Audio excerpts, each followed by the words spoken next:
Oi pessoal, tudo bem? Olha só, a meia maratona está chegando com novidade aqui na Serra Gaúcha.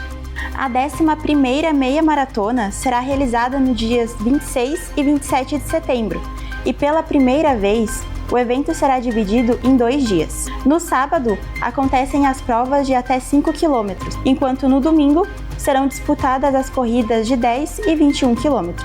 Entre as novidades estão a corrida Kids e o desafio de 26 km. Além do incentivo à prática esportiva, a prova também fortalece o turismo esportivo e movimenta outros setores da economia.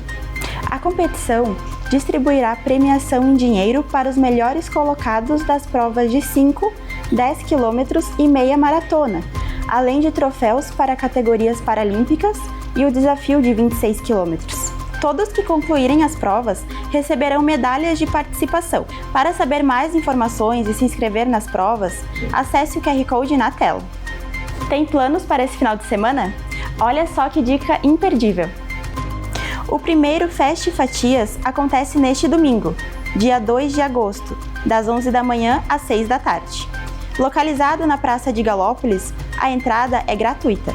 Ao todo, serão cerca de 18 restaurantes, comercializando fatias de pizzas, doces, sobremesas, porções especiais e comidas gourmets. Além da venda de bebidas como vinhos, cafés especiais e chopp gelado, o Fest Fatias também promove o já conhecido mercado comunitário, com artesanato, moda, acessórios, decoração, bem-estar e produtos exclusivos. A música fica a cargo do DJ Júnior. Para ficar por dentro da programação do evento, acesse o QR Code na tela. E você, sabe como é o funcionamento de uma urna eletrônica? O Tribunal Regional Eleitoral realizará na próxima segunda-feira, dia 3, uma live para explicar o funcionamento das urnas eletrônicas e esclarecer dúvidas da população sobre a segurança do sistema de votação. A transmissão faz parte da Semana Nacional do Sistema Eletrônico de Votação, promovida entre os dias 3 e 9 de agosto.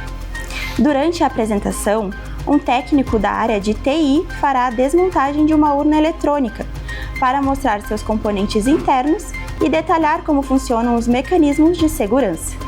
Também terá a explicação das etapas que garantem a integridade do processo eleitoral. Segundo a Justiça Eleitoral, essas medidas reforçam a transparência e a confiabilidade do sistema de votação brasileiro. Para acompanhar a live, acesse os canais oficiais do Tribunal Superior Eleitoral, ou então o QR Code na tela. É isso, pessoal, o Direto da Redação fica por aqui.